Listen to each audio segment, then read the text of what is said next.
outside in the old school. The new me back with the OU. The dog always find his way back home, and it's so true.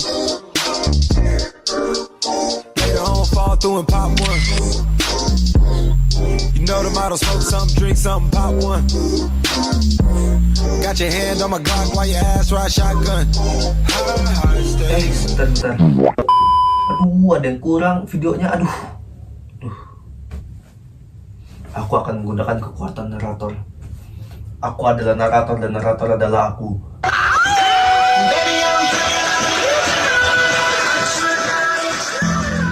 Terima kasih kepada Bu Nova Mardiana selaku dosen pengampu dan juga yang memberikan tugas video ini.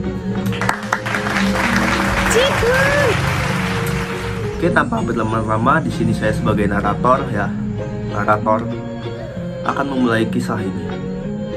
Pada zaman dahulu. Sebentar, pembukaan chapter dulu. Chapter 7. Alkisah di suatu hari yang cerah ada Bapak Nido yang ingin mengajar. Halo teman-teman mahasiswa. Di perkuliahan kali ini kita akan membahas tentang peran utama cerita dari prototipe dan suatu desain produk. Di materi ini terdapat 3 fase. Yang pertama itu fase identifikasi masalah dari konsumen dan temukan nilai proporsi nilainya. Fase pertama adalah untuk menciptakan pemahaman tentang kebutuhan pengguna dan menguji hipotesis mengenai masalah tersebut. Lalu pada kedua adalah tahap membangun produk, uji coba, lalu ulangi dan sempurnakan. Digunakan untuk mengembangkan cerita dan prototipe pendukung. Hasil dari tahap kerja ini adalah serangkaian cerita dan prototipe yang dapat digunakan untuk menggambarkan kebutuhan dari masalah suatu pengguna berdasarkan konsep yang telah dijelaskan.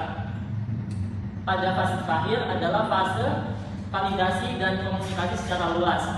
Pada titik ini, cerita yang telah dirumuskan sebelumnya itu disempurnakan lagi dan berdasarkan hasil validasi atau review yang kita dapat dari halayak luas. Nah, setelah itu adalah cerita. Elemen dasar dari sebuah penceritaan adalah menciptakan sebuah narasi yang menjadi landasan dibangunnya sebuah cerita. Hal ini mencakup penetapan alur cerita, sudut pandang yang menghubungkan cerita tersebut, para pemain dalam cerita tersebut, latar belakang terjadinya sesuatu, dan seterusnya. Nah, di cerita ini terdapat beberapa fungsi yang menciptakan definisi tentang jenis masalah yang harus dipecahkan, konteks terjadinya masalah, dan jenis solusi yang dapat menyelesaikan masalah tersebut. Menurut kalian, apa prinsip dasar dari suatu cerita dalam desain program? Siapa yang menjawab? Saya, Pak. Silakan Mbak yang di depan. Oke. Jadi yang pertama menurut saya itu konsepnya harus ringkas. Jadi biar kayak singkat dan persingkat waktu juga. Terus tujuannya itu pas gitu. Yang kedua itu diawali pengenalan konsepnya. Jadi kayak dia bicara dulu masalahnya di mana, siapa yang mengalami masalah, terus tuh solusinya apa, apakah ada pengalamannya juga gitu. Yang ketiga itu mengabarkan masalahnya. Jadi kayak ada perwakilan dari seseorang yang pernah mengalami masalah tersebut. Terus itu yang keempat ada dibatasi periode waktu gunanya untuk melindungi privasi pengguna.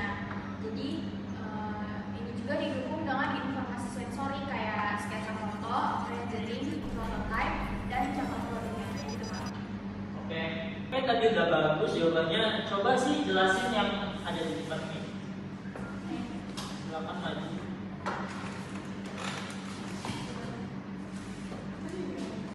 Nah, jadi ini adalah bentuk mind map. Yang di tengah itu adalah topik temanya. Nah, nanti dia akan bercabang berbagai subtopik. Dan ini tuh termasuk alat bantu desain untuk pendefinisian masalah. Jadi para profesional itu biasanya menggunakan alat bantu mind map ini untuk menyelesaikan masalahnya karena lebih terstruktur. Nah, selain mind map juga ada yang namanya metafora. Nah, metafora itu kayak alat untuk membandingkan antara dua hal yang berbeda untuk menjelaskan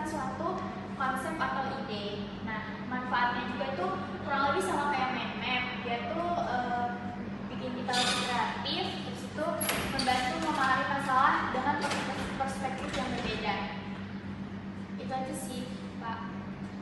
Oke, tadi jawabannya bagus. Silakan duduk. Makasih, Pak. Ya.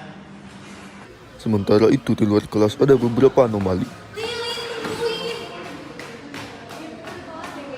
Iya. Ya, kenapa sih? Ini kan cuma thinking yang gila itu loh. Faridu. Kayak mana ya? Kamu jadi yang buka. Lu aja, Li. Kamu aja. Lu aja. Lu kan strong woman. Berdua aja lah. Ya udah.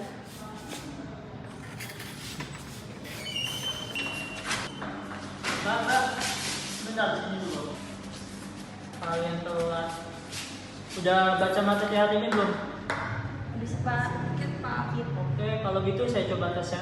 Mbak yang baju merah, apa sih prototipe itu? Data. Prototype itu dalam konteks umum adalah model atau contoh awal dari suatu produk, sistem, atau ide yang digunakan untuk menguji konsep dan memvalidasi desain sebelum produksi massal atau implementasi penuh dilakukan. Prototipe ini bisa berbentuk fisik, digital, atau konseptual tergantung pada apa yang sedang dikembangkan. Oke, tadi penjelasannya cukup bagus. Sekarang coba Mbak yang baju hitam. Apa sih poin-poin dalam membuat dan pengembangan cerita? Yang pertama, komunikasi yang efisien.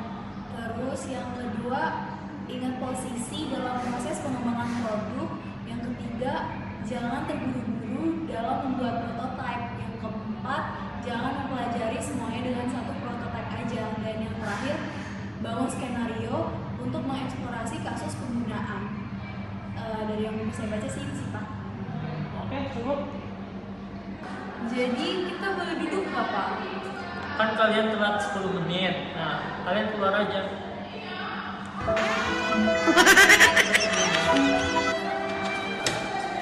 Ya, gimana ini? Kita nggak ada pesan kemarin itu. Gimana dong, Li? Ada kan? Jajan yuk. Oke, jadi tadi itu dijadikan pelajaran, jangan lupa. Nah, mari kita lanjut kelasnya. Sekarang saya mau nanya, apa aja sih kesalahan yang sering terjadi pada perusahaan yang menerapkan metode penceritaan dan pembuatan prototipe? Ada yang menjawab?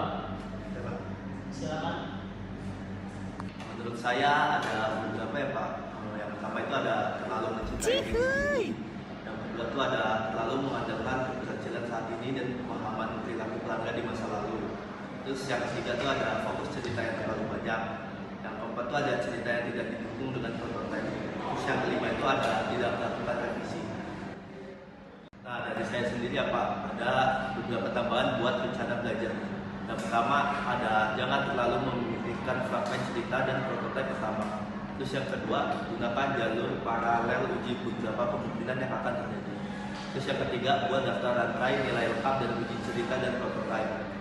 Terus yang keempat, jadikan cerita tersebut relevan bagi mereka dengan memasukkan masukan-masukan dari konsumen. Dapat sebetulnya dari sini. Oke, tadi jawabannya bagus. Oke, kita cukupkan saja materi perkuliahan siang hari ini. Selamat siang. Siap. Oke, silakan yang mau keluar. Jeng jeng jeng, chapter 8.